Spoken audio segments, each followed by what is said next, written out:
All right, well, let's be turning to 1 Samuel chapter 26.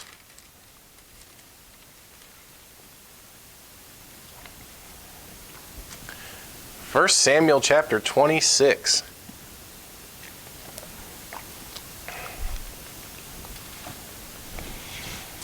Last week we had just a little bit of break in the action between David and Saul.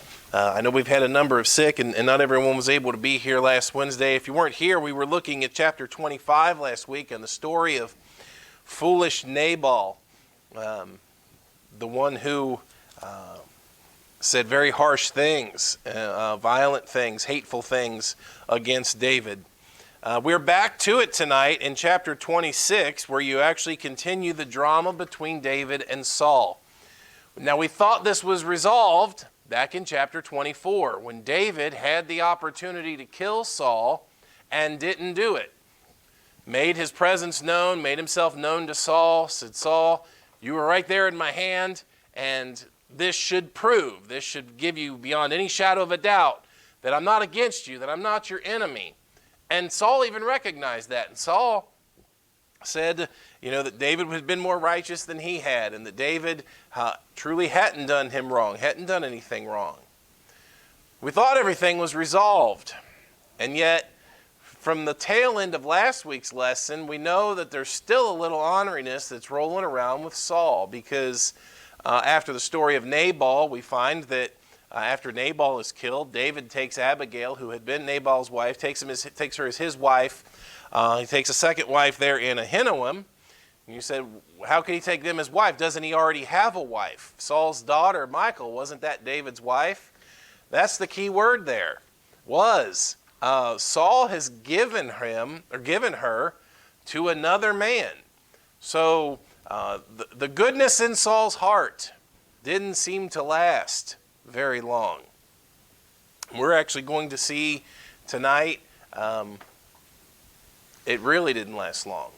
Verse number 1, and the Ziphites came unto Saul to Gibeah, saying, doth not David hide himself in the hill of Hachilah, which is before Jeshimon? Let's talk about Saul again on the hunt. That's number 1, Saul again on the hunt. In this verse, the Ziphites come to Saul and betray the location of David.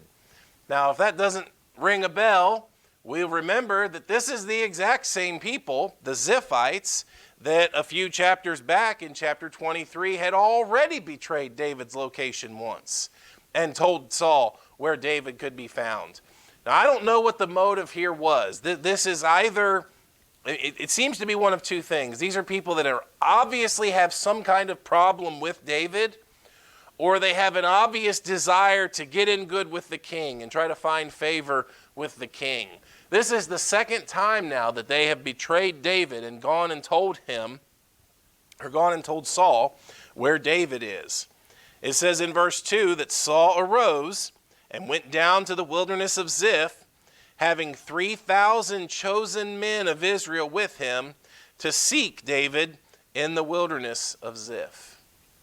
Now, you don't need 3,000 men of your army to go and find him for a conference, for a friendly meeting. You know now what Saul's intent is. Saul is again coming after David. Apparently the change of heart was short-lived. And he's gathered an army, or at least of his army, 3,000 men ready to pursue after David again. It says in verse 3 that Saul pitched in the hill of Hachilah, which is before Jeshimon, by the way, but David abode in the wilderness. And he saw that Saul came after him into the wilderness. David therefore sent out spies and understood that Saul was come in very deed.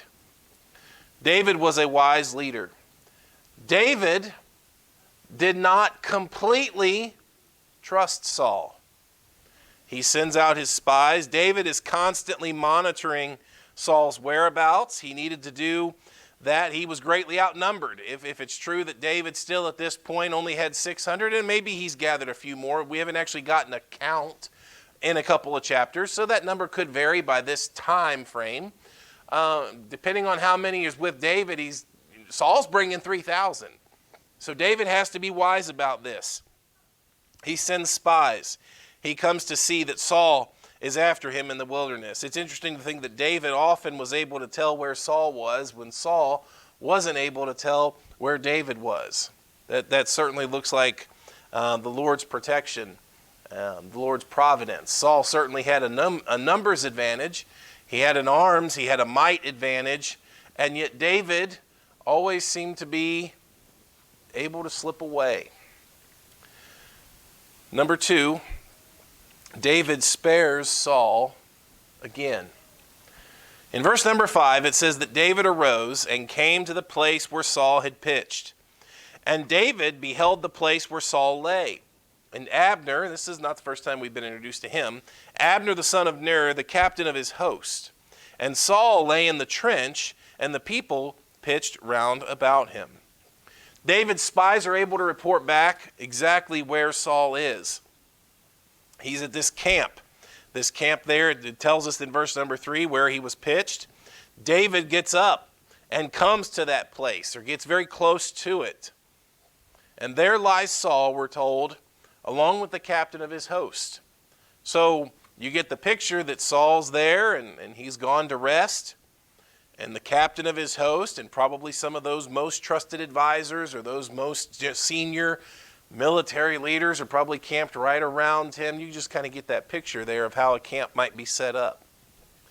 In verse 6 it says, Then answered David and said to Ahimelech the Hittite and to Abishai the son of Zeruiah, brother to Joab, saying, Who will go down with me to Saul to the camp?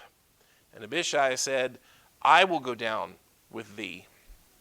David asks if someone is willing to go with him. He doesn't take a whole band of men. This is a covert operation. This is something that's going to be done in quiet and in silence. But he wants to find at least one trusted man to go with him. And this man here, Abishai, volunteers. Now that is a name that we haven't really seen before in the scriptures, and we're not going to be able to cover this much tonight, but it does become a prominent name as David's life further develops. We see here a willingness for him to stand by his king, by his leader, by David. Sometimes his willingness, we're going to see in the future, goes a little too far. That's another lesson for another time, and we will get there. Verse 7. So David and Abishai came to the people by night. And behold, Saul lay sleeping within the trench, and his spear stuck in the ground in his bolster. But Abner and the people lay round about him. As they make their way to the camp, they find Saul asleep. His spear is right in the ground by his head. You can just kind of imagine that scene, right? Again, Saul's most trusted men around him. I'm going to imagine, and David's going to hint us in on this later, this scene's probably not supposed to look just like this. Right? Verse number 7, it says that Abner and the people lay round about him. Now I'm going to guess if the king is at rest and the king has gone somewhere to sleep, somebody's supposed to be standing guard. Right? Somebody's supposed to have watch. Somebody's supposed to have guard. But you can see everybody there laying around. The spear is there. In case they got to jump up quickly. Saul's never going to be too far from his spear. We've seen that before. Verse number 8, Then said Abishai to David, God hath delivered thine enemy into thy hand this day. Now therefore let me smite him, I pray thee, with the spear, even to the earth at once, and I will not smite him the second time.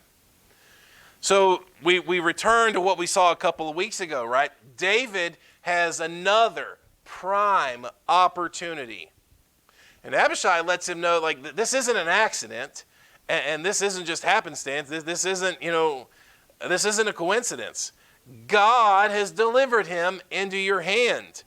And he was going to make it easy on David. Abishai says, let me do it. I'll do it. It's almost like a scene of poetic justice, right? What's sitting there right by Saul's head? His spear. I wonder, right, is that the same spear that maybe he's hurled at David a couple of times? David may not raise his hand against the king, but Abishai can do it, and apparently he's not going to feel very bad about it either. Listen to what he says there in verse number 8. Now therefore let me smite him, I pray thee, with the spear, even to the earth at once, and I will not smite him the second time. Just give me one shot.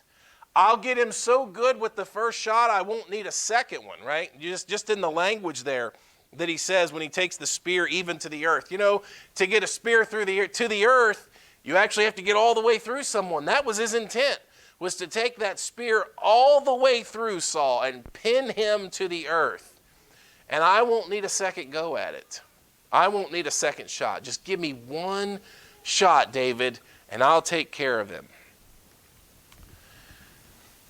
But David says in verse 9, David said to Abishai, destroy him not. For who can stretch forth his hand against the Lord's anointed and be guiltless? David won't let him do it. He again refers to Saul as the Lord's anointed. Saul is the one that God made king. And we're not going to do it this way. We're not going to kill Saul. David said furthermore, verse 10, as the Lord liveth, the Lord shall smite him, or his day shall come to die, or he shall descend into battle and perish. But the Lord forbid that I should stretch forth my hand against the Lord's anointed. Now I want you to hear what David says there. David knew that God could do whatever he wanted to do with Saul at any time. See, that's what we mean when we say that God is sovereign, or we talk about sovereignty. We believe that God does what he wants, when he wants, with who he wants. And as Nebuchadnezzar found out and later repeated, that he does according to his will among the armies of heaven and among the inhabitants of the earth, and none can stay his hand or say unto him, what doest thou? Now Saul is the king of Israel, the most important nation in the world, the most important person in that nation.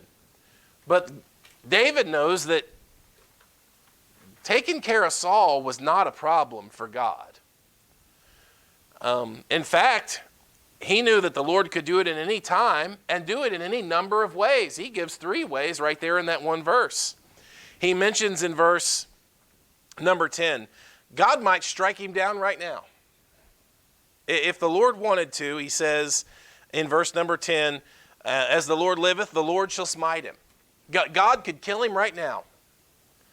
Or, secondly, or his day shall come to die. It could be that Saul comes to a time appointed later in life and dies just of natural causes. That could be what God does. Or he gives a third option. Saul could get into a hot battle and be killed in battle.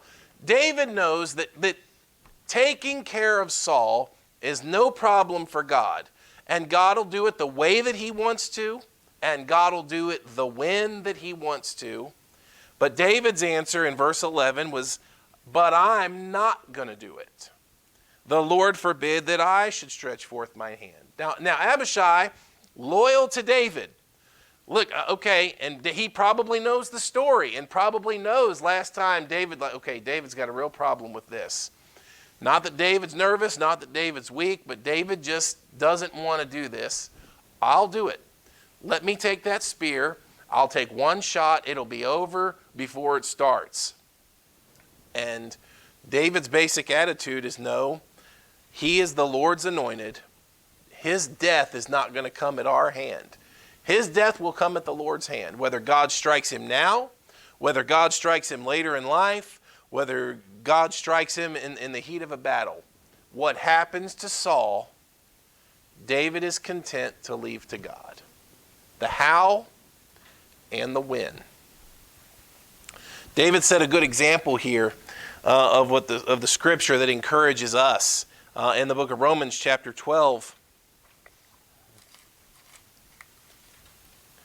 In Romans chapter 12, in verse number 19, it says, dearly beloved, Avenge not yourselves, but rather give place unto wrath. For it is written, Vengeance is mine, I will repay, saith the Lord.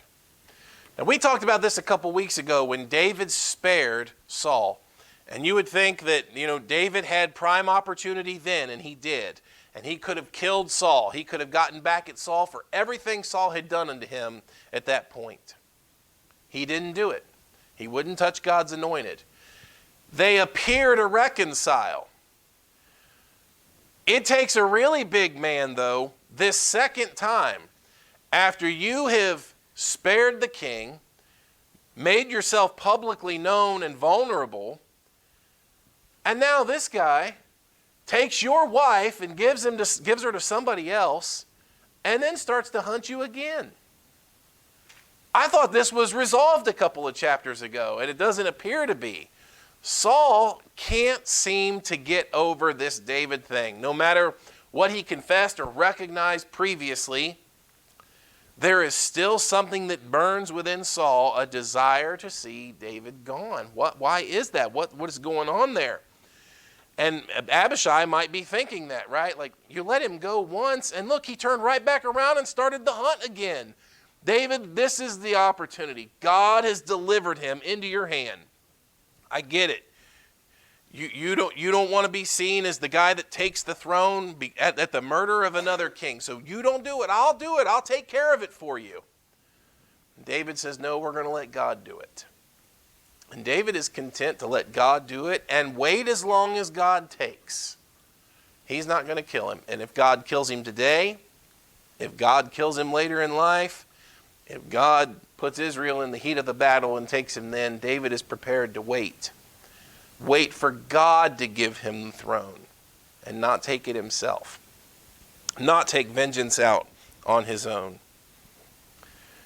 But what he will do, according to verse number 11, it says, but I pray thee, take thou now the spear that is at his bolster and the cruse of water, and let us go.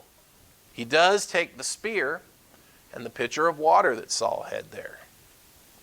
And they were very quiet. It says in verse 12 that David took the spear and the cruse of water from Saul's bolster. They gat them away. No man saw it, nor knew it, neither awaked, for they were all asleep, because a deep sleep from the Lord was fallen upon them. The Lord had caused a deep sleep to come upon them.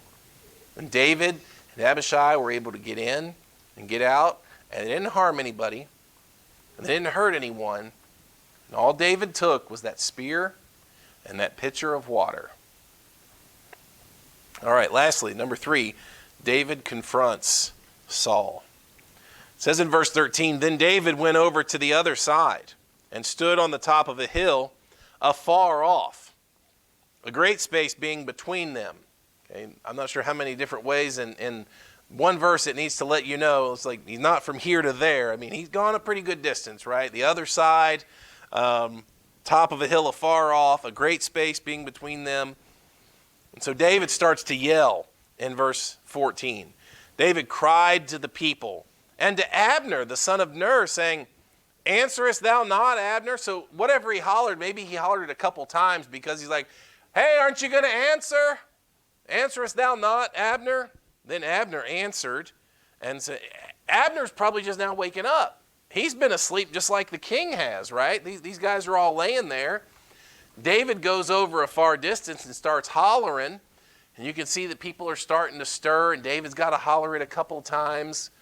And it says in verse 14 that Abner answered and said, who art thou that criest to the king?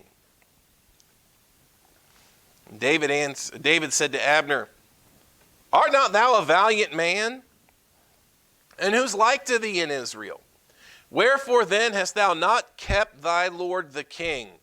For there came one of the people in to destroy the king thy lord. What a challenge he issues here against Abner. And he hollers this, right? Abner, I thought you were a valiant man. I thought you were a hero. I thought there was nobody like you in Israel. But I caught you. I caught you with your guard down. You let your guard down, buddy. In fact, someone just came through there last night with the intent of killing your king. And where were you? And what did you do about it? He says in verse 15, wherefore then hast thou not kept thy lord the king? The king might be alive, but it's no thanks to you. You got caught sleeping on the job, Abner. And here I thought you were a mighty man. I thought you were a valiant man. Was nobody able to stay awake? Was nobody able to watch the king? And this was true of Abishai. Abishai wanted to destroy the king. And if it had not been for David staying his hand, there was a spear not a few feet from Saul's head that Abishai had opportunity to finish the job. Verse 16, this thing is not good that thou hast done. As the Lord liveth, ye are worthy to die, because ye have not kept your master, the Lord's anointed. And now see where the king's spear is, and the cruse of water that was at his bolster. David tells Abner that what you have done is worthy of death. You let the king be vulnerable.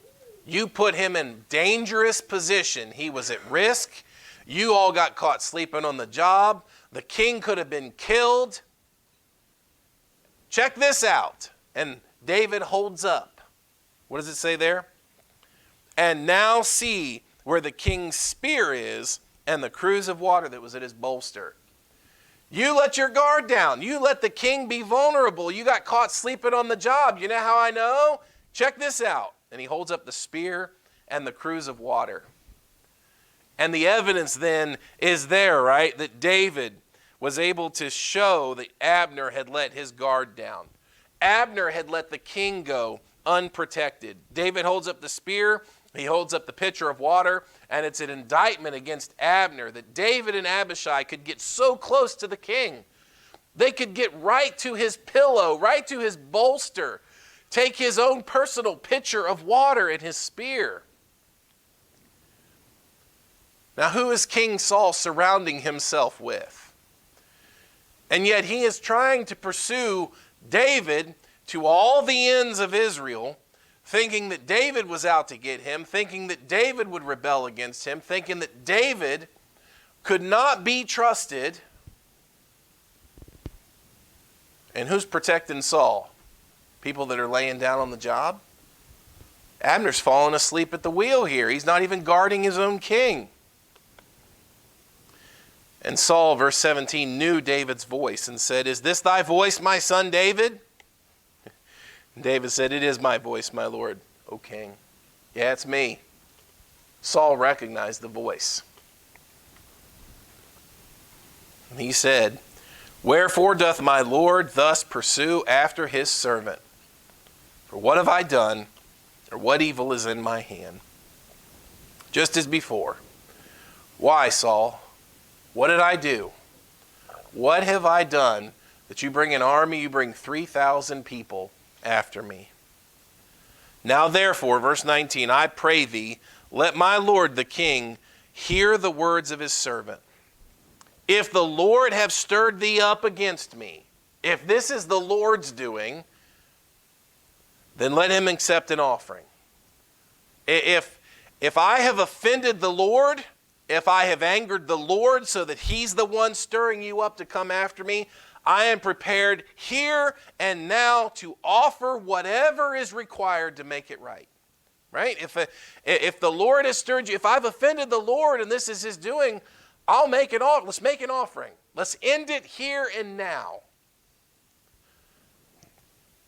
But if they be the children of men, if it's not God that stirred you up, and it's these advisors, if it's your loyal servants, if it's the children of men, cursed be they before the Lord.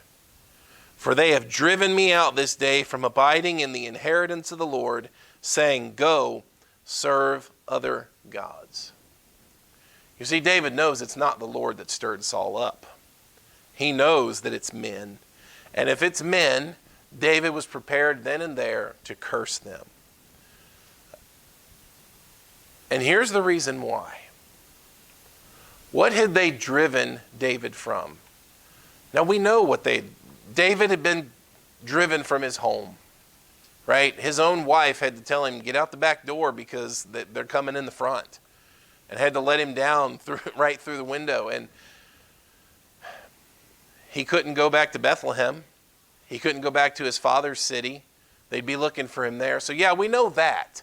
We know that David has been driven away from his family, but David says it's more than that. And David is then and there ready to curse these men, because here's what they have cost David. They have put him on the run, and it has gotten to the point now where he is on the run all the time that he's even being driven out of the land God had given to them for an inheritance. Notice that in verse 19. For they have driven me out this day from abiding in the inheritance of the Lord, saying, go serve other gods. David he's at the point of being driven out of Israel completely. And this is the place God gave to them for an inheritance. This is the place where God's worship is conducted. And they have driven him from that. You and I know how David feels about God. We know his heart for the Lord. We know the Psalms that he writes. We know the worship and the love for the Lord that is in his heart. And now he can't even do that. He can't even go to a suitable city. He can't even go to a suitable place of worship for fear, because they've driven him out of so many places and he's on the run. And David is ready to curse those men, not just because they've kept him from going home, and not just because they've kept him from being with his wife. They have tried to drive me out of the land God gave us. And David can't even find a proper place to worship for fear, for worry, for running. And he's frustrated. And he's ready to curse them. Curse the men that would plot that idea and that plan in Saul's head. Now, you want to talk about imprecatory psalms, and you want to talk about the curses and the harsh things that David says about people. I want you to see the motive that is in his heart. David is not cursing people lightly, without thought, without caution, or without care. These people have driven him from where God is worshiped, from the places where God's people assemble, where God's word could be taught, where God's worship could be conducted. He doesn't feel safe anywhere. And behind that heart, he's ready to say, Saul, I curse those men that have done this to me. This wasn't God that stirred you up. If it was God that stirred you up, I'd make an offering, it'd be over. But these men that have put this in your heart and mind, curse them. Because they have driven me from more than my home and more than my wife. They have driven me from the place God gave us. Boy, I wonder sometimes if I would have the same attitude, right? If I was put in a place like that, it's obviously bothering David that he can't be in a suitable place that God had given. He can't be in a suitable place of worship. He can't be in a suitable gathering of the nation that God had given them. And it bothers him. It hurts him. And he curses the men that would concoct such an idea, to have Saul drive him so far. Verse 20. Now therefore let not my blood fall to the earth before the face of the Lord. Let not my blood fall to the earth. Saul, don't kill me. For the king of Israel has come out to seek a flea, as when one doth hunt a partridge in the mountains. Is this where you're spending all your time on, Saul? Chasing a flea? Hunting a little bird? Then said Saul, I have sinned. Return, my son David, for I will no more do thee harm. Because my soul was precious in thine eyes this day. Behold, I have played the fool and have erred exceedingly. Saul again has to admit that he was wrong. David holds the evidence, right? There stands David with the spear and the pitcher of water that just a few moments ago was at Saul's head. And the evidence is there. David again could have had Saul if he wanted. Could have done anything that he wanted. Could have killed him, but he didn't do it. And Saul has to admit that he was wrong. If David were really an enemy, he would have killed Saul, but he didn't. Verse 22, David answered and said, "Behold, the king's spear. And let one of the young men come over and fetch it." David wasn't seeking a trophy. He wasn't seeking a leg up to permanently keep one over on Saul. Here, you can have the spear back. That wasn't the point. He wasn't trying to take a kingly spear and said, take the spear back. It's fine. The point was, Saul, I spared you again. Doesn't this prove that the men whispering in your ear are the ones that are wrong and not me? Verse 23, the Lord render to every man his righteousness and his faithfulness. Now he's just called down a curse on those that would get in Saul's ear, and he's defending his own faithfulness and righteousness here. He could do that because he knew that he was right. He had done nothing against Saul, and if Saul had done nothing good toward him, he could trust that the Lord would. For the Lord delivered thee into my hand today, but I would not stretch forth my hand against the Lord's anointed. And behold, as thy life was much set by this day in mine eyes, so let my life be much set by in the eyes of the Lord. Let him deliver me out of all my tribulation. David refused to take the throne by murder or rebellion. He would have the throne. God would give him the throne, but he also wants God's blessing when he gets the throne. And he trusts that God will. And then Saul said to David, "Blessed be thou, my son David. Thou shalt both do great things, and also shalt still prevail." We know that's right. That's the same thing that Saul confessed at the end of the other chapter, right? David's going to be king someday. God's going to give him the throne. And Saul here can recognize that David one day has still got great things ahead of him. God's going to do great things through David and that he would prevail. And yet here,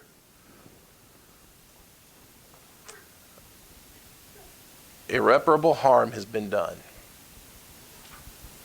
Because it says that David went on his way. Now what had Saul requested in verse number 21? Then said Saul, "I have sinned. Return, my son David." And David's answer is, "Fool me once, shame on you. Fool me twice, shame on me." And he doesn't return. After this conversation, it says in verse 25 that David went on his way and Saul returned to his place. There is no reason to trust Saul now. You say, Saul recognized his wrong. Saul says in these verses here, he recognizes God's still going to do great things and that David eventually is going to get the upper hand and prevail. In verse number 21, he said, "I will no more do thee harm." It's over now, isn't it? David has no reason to trust that. And Saul's invitation to return, David goes on his way. And by way of preface, let's just hit verse 1 of chapter 27. It's not really part of our text, and we'll start there next week. But it says in chapter 27, verse 1, David said in his heart, "I shall now perish one day at the hand of Saul." That's a warning for us, right? Listen, you only get so many opportunities before people stop believing you. Eventually it just becomes words. We got to remember that, right? Any number of things can come out of our mouth, but what we do with our lives really gives the evidence. And Saul can say, I won't do that anymore. I won't do that again. I won't do you any more harm. You're right. And God's going to raise you up. You're going to do great things. And ultimately, David, you'll prevail. And David's, all right. And David goes his way. And he's not returning with Saul. There's no reason to trust Saul now. And that hurt. And that's harmful, right? Here, Saul could have had at his right hand someone that could have been loyal until God was done with Saul. David has already testified, "I'm not touching him. It's up to God." Yes, God has given me the kingdom. David has been anointed. David has been given prophecy and promise that he will be the next king. but he's not going to take it by his own strength. He's not going to take it by his own means. He is content to serve in Israel until God does what God's going to do with Saul. Someone that faithful and that level-headed and that wise approach, Saul could have had someone like that at his side. And yet David knows, you've been listening to these snakes whisper in your ear to come and hunt me. And y'all have driven me from my home, and you have driven me from the inheritance that God gave us.